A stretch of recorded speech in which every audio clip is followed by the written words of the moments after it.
Hello friends, আমি জয়া ব্রাম্বিকাস কিচেনে আপনাদের স্বাগত। আজকে আমি একটা নতুন রেসিপি নিয়ে এসেছি। আপনারা শেষ পর্যন্ত দেখুন, স্কিপ না করে। আশা করছি ভালো লাগবে। ভালো লাগলে কি করতে হবে আপনারা জানেন। পুরনো বন্ধু যারা আছেন, এতদিন যেভাবে আমাকে সাপোর্ট করেছেন সেইভাবেই সাপোর্ট করে যাবেন। নতুন বন্ধুরা যদি ভিডিওটা দেখেন, স্কিপ না করে পুরোটা দেখুন এবং আমার চ্যানেলটাকে সাবস্ক্রাইব করে নিন। সাবস্ক্রাইব করার অনুরোধ রইল। আর পাশে থাকা বেল আইকনটা অতি অবশ্যই প্রেস করবেন, কারণ আমি যখন কোনো নতুন রেসিপি আপলোড করব সবার প্রথম আপনাদের কাছে যায়। আর আমার চ্যানেলটাকে তো সাবস্ক্রাইব করবেনই। এবার আমি এখানে এই রেসিপিটা বানানোর জন্য নিয়ে নিয়েছি 8 থেকে 10 কোয়া রসুন, হাফ ইঞ্চির একটু বেশি আদা নিয়েছি। নিয়ে আদাটাকে আমি টুকরো করে নিয়েছি।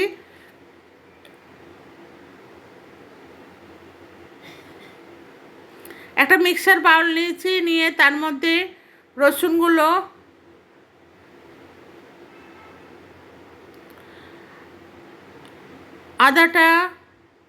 আদার টুকরোগুলো, 4-5টা শুকনো লঙ্কা দিয়ে আমি একটা ভালো করে মিক্সারে দিয়ে ভালো করে মিক্সার গ্রাইন্ডারে পেস্ট বানিয়ে নেব। ঠিক এইভাবে পেস্টটা হবে। এবার আমি একটা পাত্রে ট্রান্সফার করে নিচ্ছি।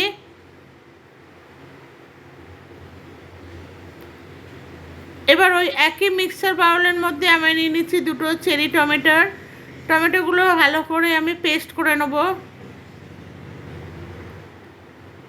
পেস্ট করা হয়ে গেছে, এটাও আমি একটা পাত্রে ট্রান্সফার করে নিচ্ছি। আবার ওই একই পাত্রের মধ্যে আমি একটা মিডিয়াম সাইজের পেঁয়াজ নিচ্ছি। নিয়ে পেঁয়াজটাকে আমি ভালো করে টুকরো করে নিচ্ছি। নিয়ে ওই একই মিক্সার বাউলের মধ্যে আমি এটাকেও পেস্ট করে নেব।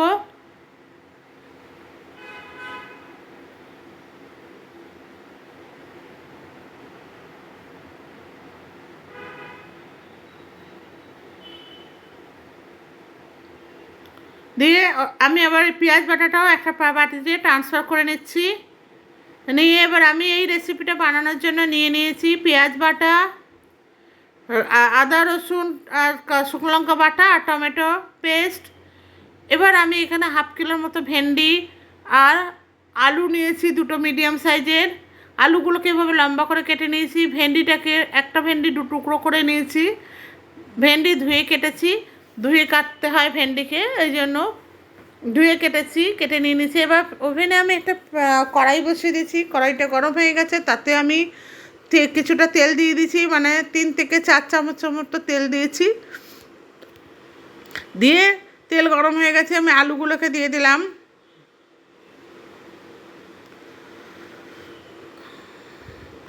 আলুগুলো আমি একটু লাল করে ভেজে তুলে নিচ্ছি।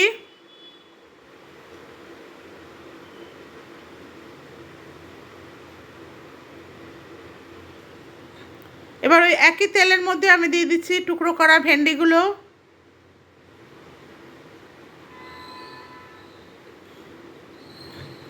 দিয়ে ভেন্ডিটাকেও আমি ভালো করে লাল করে ভেজে নেব। বন্ধুরা, নতুন বন্ধুদের কাছে আমার অনুরোধ, আপনারা চ্যানেলটাকে অতি অবশ্যই সাবস্ক্রাইব করে নেবেন, এটা অনুরোধ রইল। আর পাশে থাকা বেল আইকনটা অতি অবশ্যই প্রেস করবেন, কারণ আমি যখন কোনো নতুন রেসিপি আপলোড করব সবার প্রথমে আপনাদের কাছে পৌঁছায়। আর পুরনো বন্ধুরা আমাকে এতদিন সাপোর্ট করার জন্য ধন্যবাদ এবং আন্তরিক ভালোবাসা। নতুন বন্ধুদের কাছেও আমি আমার ভালোবাসা জানাচ্ছি। এবার আমি এটাকে একটু ঢেকে দেবো ঢাকনা দিয়ে। ঢাকনাটা খুলে আমি আবার একটু নেড়ে দেবো। দিয়ে ভেন্ডিটাও হাফ ভাজা হয়ে যাবে, কারণ আমি এখানে জল ছাড়া রান্না করব, তাই জন্য আমি সব কড়াইতেই ভেজে নিচ্ছি। 80% মতো আমি ভেজে নিচ্ছি। ভাজা হয়ে গেছে ভেন্ডি, এবার তুলে নেব। একটা পাত্রে আমি সমস্ত ভেন্ডিগুলোকে তুলে নিলাম। নিয়ে এর মধ্যে এবার আমি কিছুটা 2 চা চামচ মতো তেল দিয়ে দিলাম। দিয়ে এবার হাফ চা চামচের মতো 5 ফোড়ন দিয়েছি ফোড়নের জন্য। দিয়ে ফোড়নটা ভালো করে ভেজে নিয়েছি। এবার আমি চিলি চিকেনের মতো একটা বড় পেঁয়াজকে টুকরো টুকরো করে কেটে নিয়েছি, বড় বড় করে কেটে এটাকেও একটু ফ্রাই করে নিচ্ছি।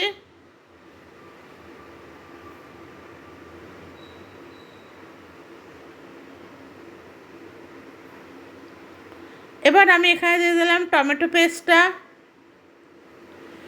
তারপরে আদা রসুন শুকনো লঙ্কা পেস্টটাও দিয়ে দিলাম, দিয়ে এবার আলুগুলোকে দিয়ে আমি ভালো করে কষিয়ে নিচ্ছি। এবার আমি এখানে দিয়ে দেবো হাফ চা চামচের মতো জিরে গুঁড়ো আর হাফ চা চামচের মতো ধনে গুঁড়ো, দুটো একসাথে দিয়ে দিয়েছি। দিয়ে ভালো করে আমি ভেজে নিচ্ছি, মশলাটা ভালো করে কষিয়ে নিচ্ছি। এবার দিচ্ছি স্বাদ মতো লবণ। লবণটা বন্ধুরা আপনারা আপনাদের স্বাদ মতো দেবেন। হাফ চা চামচের মতো হলুদ গুঁড়ো দিয়েছি, দিয়ে ভালো করে আমি ভেজে নিচ্ছি। এবার আমি ভেন্ডিগুলোকেও দিয়ে দিলাম, ভেন্ডিগুলোও ভালো করে ভেজে নিচ্ছি। নিয়ে মশলাটাকে ভালোভাবে আমি কষিয়ে নিচ্ছি যাতে কোনো কাঁচা গন্ধ না আসে, কারণ আমি জল তো দেবোই না, ওই জন্য। তারপরে আমি এটা ঢেকে ঢেকে ভালো করে রান্না করব।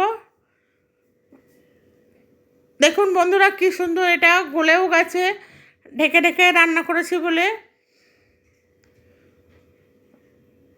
আমার রেসিপিটা হয়েও এসছে, আমি আর একটুখানি দেখুন আলুও সিদ্ধ হয়ে গেছে।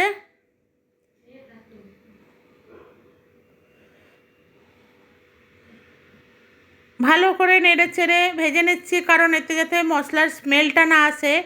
এটা রুটির সাথেও ভালো লাগে, ভাতের সাথেও ভালো লাগে। আপনারা এটা ঘরে বানিয়ে দেখবেন, বানানোর পর আমায় কমেন্টস করে জানাবেন কিরম লাগছিল। যাই হোক, এবার আমি পরিবেশনের জন্য একটা পাত্রে নিয়ে নিয়েছি, নিয়ে তার মধ্যে আমি এটাকে ট্রান্সফার করে নিচ্ছি।